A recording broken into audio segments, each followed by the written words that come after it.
So in today's video, we are going to discuss about jury stability test. So in jury stability test, what we are looking for is the stability of a system. Okay. So this test will give you that whether a system is stable or not by checking for various conditions. So there are various conditions for this stability test, which is the jury stability test.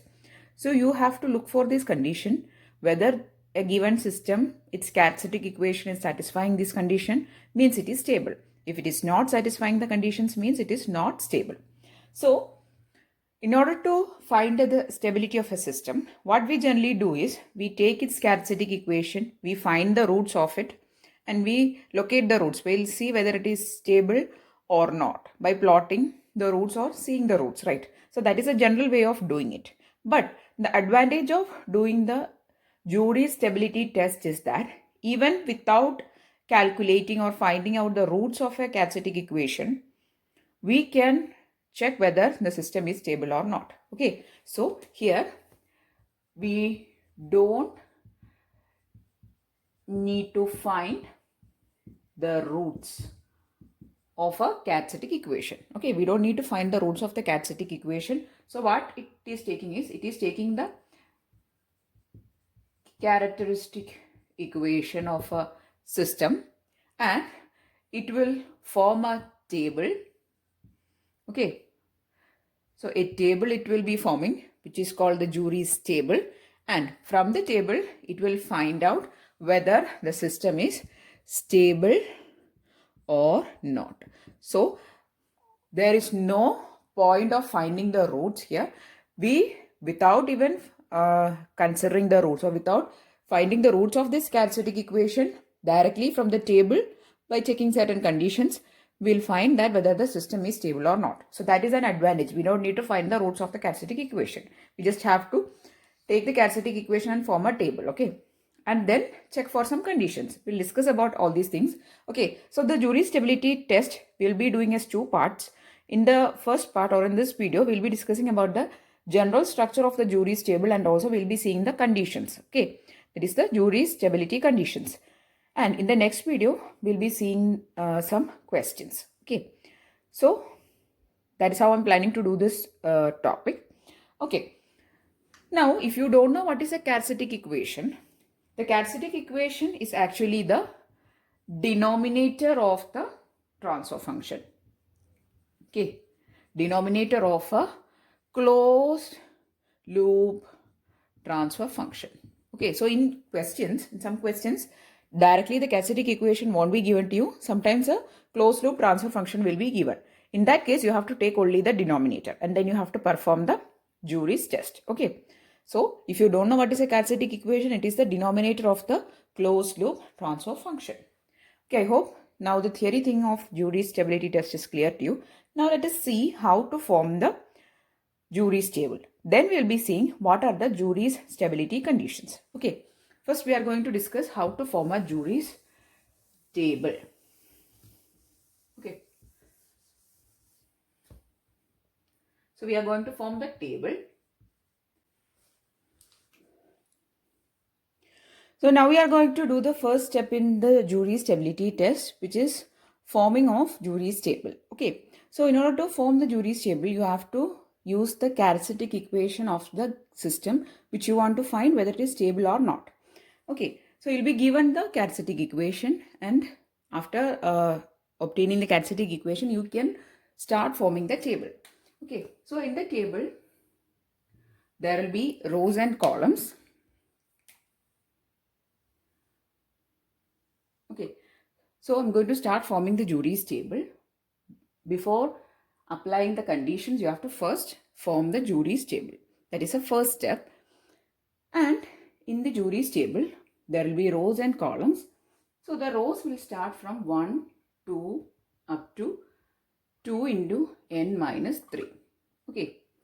So consider that your characteristic equation given is a fourth degree equation. Then it will have 2 into n minus 3, that is 2 into 4 minus 3, which is 5 number of rows. So here you have to write up to 1, 2, 3, 4 and then up to 5 you have to write. Okay, so that is the values in your rows or in this side, and here in the columns you will be putting z raised to 0, z raised to 1, z square up to z raised to n minus 1, then z raised to n. Okay, so these are the values you are writing on your columns. Now we'll start forming the table. So in order to start forming the table, first I'm going to write the first row. So in the first row, I'm going to write the values, and you have to take the coefficients of the Katsoutek equation starting from this end, and you have to start writing here. Okay, so first I'm going to write an, then an minus 1, then an minus 2, n minus 2 up to a2, then a1, then a0. So this is your first row in the Judy's table. Okay. In order to form the second row, what you have to do is reverse the first row. You will be getting a0, a1, here it will be a2 up to a of n minus 1, then a of n. So in order to form the first row, you have to take, that is, you have taken the coefficients of the Katsoutek equation and you have started writing from this end. That is the coefficient of z raised to 0 you will be writing here. Then the coefficient of z raised to 1 you will be writing here. And up to the coefficient of z raised to n you have to write here. This you have to write the coefficients from this end. Okay. Then in order to form the second row, just reverse the elements of the first row. Okay. Now, so for forming the one and the second row, then the first and second row, you only require the coefficients of the Katsoutek equation. But you cannot form the third row by using simply the Katsoutek equation coefficients. You have to actually find what are the coefficients present. Okay, so the general equation for finding the coefficients of the third row is, if the coefficient is given by bk, where k varies from 0, 1 up to n minus 1, then bk is equal to determinant of a of n, a of 0, a of n minus 1 minus k, then a of k plus 1. Okay, so the k varies from 0, 1 up to n minus 1, and b of k is equal to determinant of a of n, a0, a of n minus 1 minus k, then a of k plus 1. Okay, so this is the form you have to use to form the third row. Okay, now the values present in the third row will be like this: b of n minus 1, b of n minus 2, b of n minus 3 up to b of 0. Okay. So let us consider that your n value is equal to 4. That is, the given Katsoutek equation is a fourth order Katsoutek equation. Okay. So you have to form the b values here. It will be b of n minus 1 will be, n minus 1 is 3. Then n minus 2 is 2. Then 4 minus 3 is 1. Then there will be only one element left, b0. Right. So I'm just taking an example here only for this row, okay, just to make you understand this equation and how to write it here. So b3, b2, b1, b0 values we require. And how to find the b3, b2, b1 and b0 values, just substitute in this equation. B of, first we have to find what is b3. So k will be 3. b3 is equal to an, n is 4, a4, a0, then a of n minus 1 minus k, n is 4, 4 minus 1 minus 3, that is 4 minus 4 is 0, a0, then a of k plus 1, k is 3, 3 plus 1 is 4, okay, a of 4. So this is how you have to take the value of b3, that is determinant of a4, a0, a0, a4. And the values of a4, a0 and a0, a4 you will be obtaining from the 1 and 2 rows. Okay. So this is how you have to form b3. Similarly, how to form b2? Again, take the equation which is this equation, that is a general equation. And you have to put k value is equal to 2, right? Then A4, A0 is same. Then here it will be A of n minus 1 minus k. N is 4 minus 1 minus 2. You will be getting A of 1, and here it will be A of k plus 1, means A3. So that is A1, A3 will be the value for your B2. Okay, so this is how you have to form the or find the values of this row B2, B3, B2, B1, B0 up to, that is how many number of coefficients are there. You have to find that all coefficients by applying in this equation. Okay, that is this general equation. Okay, now we'll go back to the standard or the generalized form. Okay, just to make you understand how to find the values of the B or the third row, I've written it here. So the third row is having a general form B of n minus 1, B of n minus 2, B of n minus 3 up to B of 0. If you see the second row and the third row, the elements present in the third row is having the number of elements less than the number of elements in the second row. Okay, so that is another thing to be noted. When it is third row, the number of elements has reduced by 1. And how will you get the fourth row? Fourth row is nothing but the reversed version of third row. That is B0, B1, B2 up to B of n minus 1. Here it is B of n minus 1 up to B0. Reverse it, it will be B0 to B of n minus 1. Okay, so that is how you form the third and fourth row. Similarly, you have to form the fifth row by using the third and the fourth row.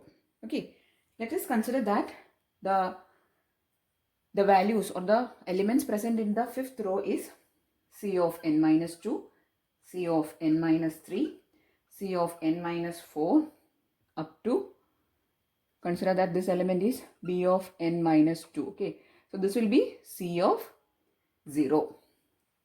Okay, so these are the elements present in the fifth row. Again, the number of elements present in the fifth row is 1 less than the number of elements present in the just above row.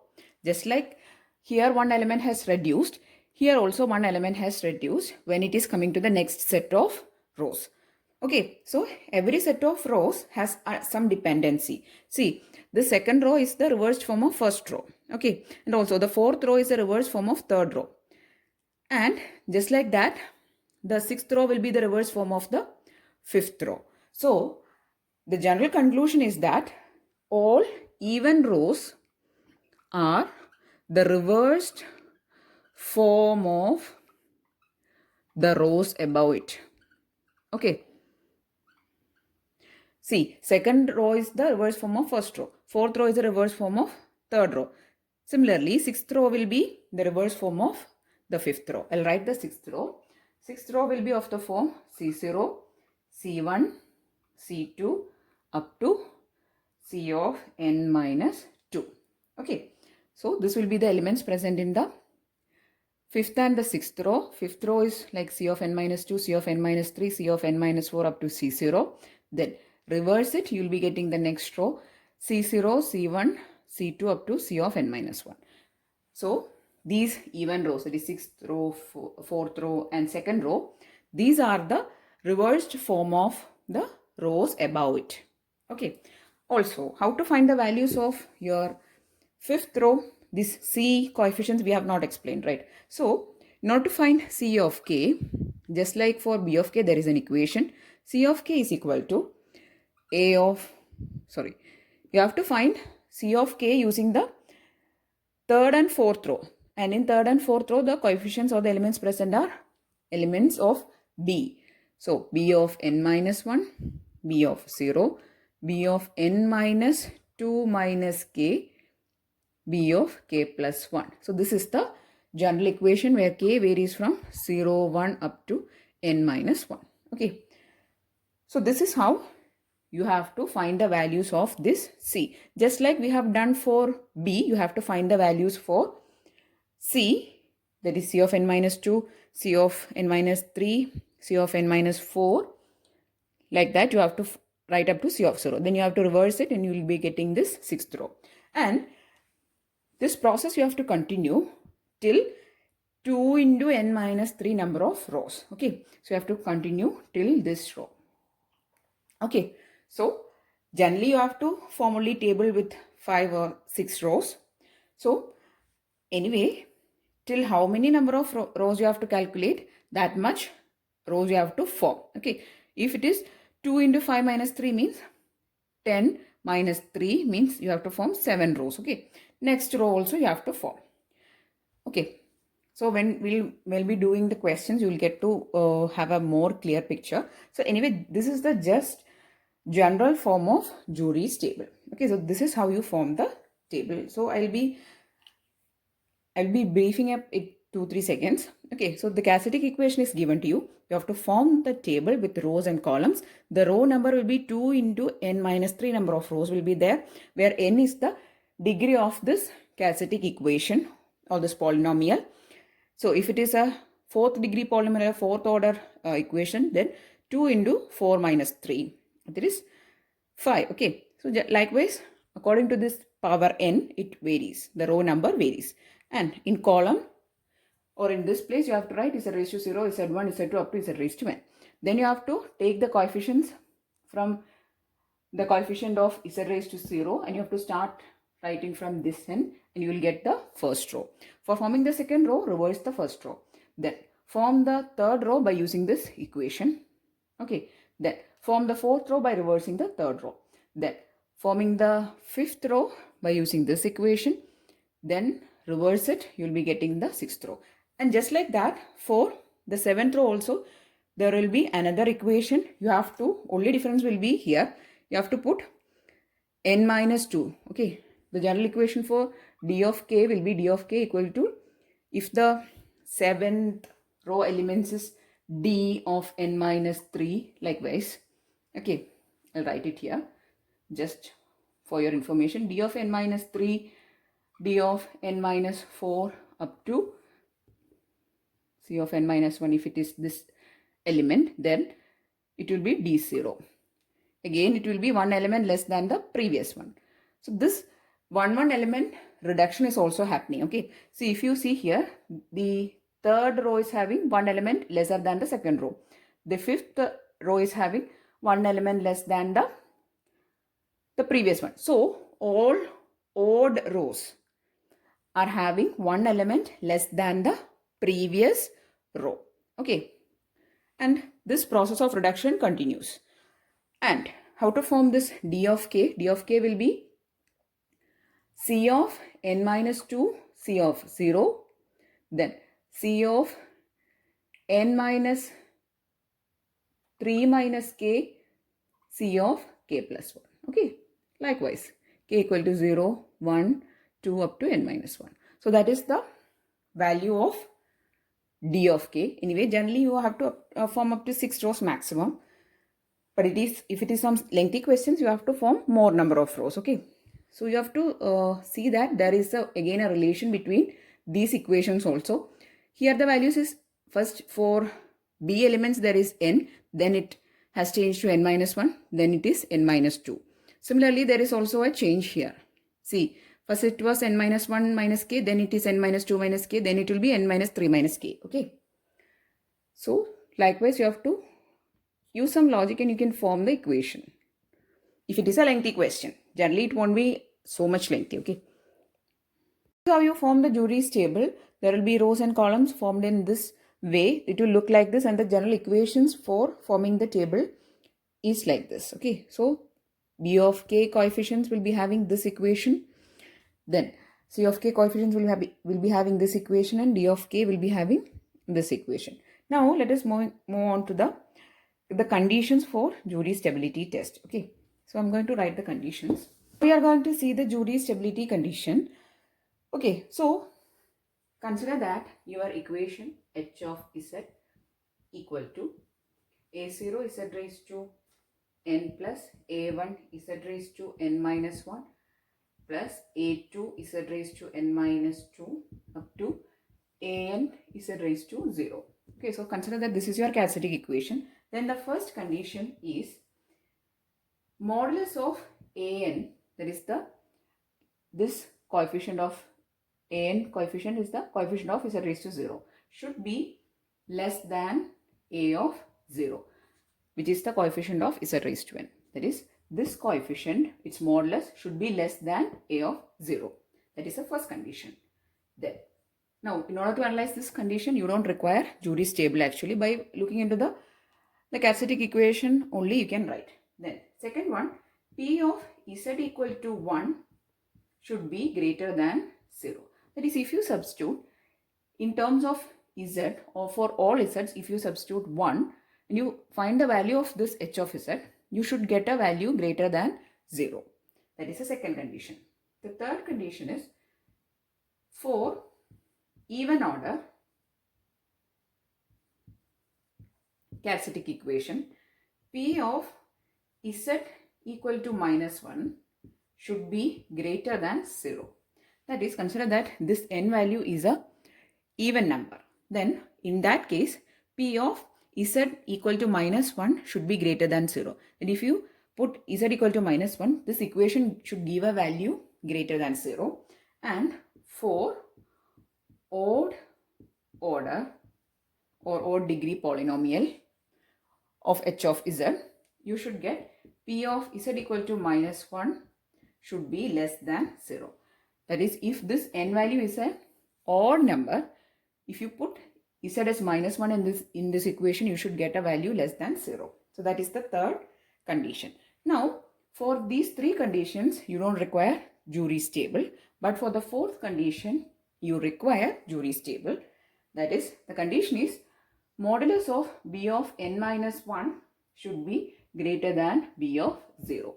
Now, I hope you remember that this b of n minus 1 and b of 0, these are the elements of the third row of your Jury's table. And b of n minus 1 is nothing but the first element. And b of 0 is the last element. That is, the modulus of the first element should be greater than the last element. So if you have some doubt, just seek back and see the table once again. I have not drawn the table here, but we'll be checking these conditions while doing the next part, or in the next part of this video. Okay. So just know that the first element, its modulus in the third row. So this is the third row elements. Okay. The modulus of the first row, the modulus of the third row first element should be greater than the last element. And similarly for fifth row. I hope you remember that fifth row consists of elements with C of n minus 2. That is, the first element of the fifth row should be, its modulus should be greater than the last element. Here also modulus is there. Okay. The modulus of the last element, that is, the first element of fifth row should be, the modulus of first element of fifth row should be greater than the modulus of the last element of the fifth row. Similarly, you have to check for all odd number of rows. Okay. So I have told that the number of rows will be 2 into n minus 3. For all the odd rows, you have to check till 2 into n minus 3. How many odd rows are there? You have to check for all rows. Okay. So the first element of the third row should be greater than the last element, that is both modulus. And the first element of the fifth row should be greater than the last element. Okay, so these are the conditions. So this condition, that is the fourth condition, is depending on the Jury's table. The other conditions are not actually depending on the Jury's table. You can actually do it without even using the table. From the characteristic equation directly you can write. Okay, so these are the conditions, and also we have discussed the how to form the Jury's stability table. Okay, so the main advantage of Jury's test or Jury's stability test is you don't have to find the roots of the characteristic equation. You can directly take the characteristic equation and conduct the test, and you can find whether the system is stable or not. If any of these conditions is not satisfied, the system is unstable. Okay, so in the next part we'll be doing some questions, and in that case you'll be getting a very clear picture of how to conduct the test, how to form the table, how to find each values of B, C and all. Okay, so please do watch the second part also. Only then you will be getting a very clear picture. Okay, so if you found the video useful, please do give it a thumbs up and also share it with your friends. And if you want more videos, please do subscribe to the channel. Thanks for watching and keep on watching.